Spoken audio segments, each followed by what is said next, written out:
Hello mga ka-vlogs. Naami diri sa Bitanagan Falls sa una nga kuan. Barato ra kay ning entrance sa una 20 pa ni sa una karon kay wala na lagi renovate tungod kay nagyagi sa kabaha niya. Ang tag-iya pod ani nga swimming pool. Kuan ang nakakuha sila treasure dire. Mo ni dire guys, gimo lang na moglabanan guys. Kanin dire dapita mga 3 meters na guys, pambata ni dire. Tapos kanang mga bagong gianak pwede dire guys. Yare guys, ng bagong gianak guys. Dire na guys. Katong mga tala-tala nga mga dagko na mga guys. Kung sama na sa tong ka-vlog. Dire sa bus guys. Now ay kuan re guys, kanang lalom-lalom medyo lalom gud siya guys.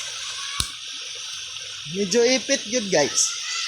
Yung mga dalan dire guys nga mga dangog pa kay mga bato guys kay tuwag gilumot-lumot na wala na kuan. Oh, na dire guys. So mo ni guys. Mo ni dire guys.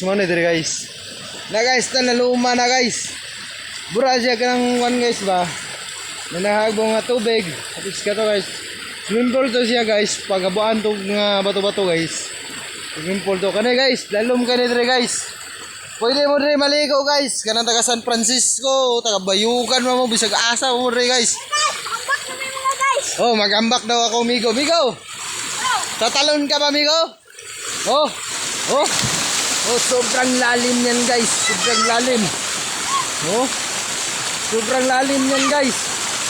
Hindi yan mabasta-basta guys. Kaya, kung gusto nyo nga, mag-enjoy kayo, yung malamig na tubig kasi tig-init ngayon, tig-araw. Dito lang tayo guys, walang guys. Tapos, hindi kasi ito makikita guys kasi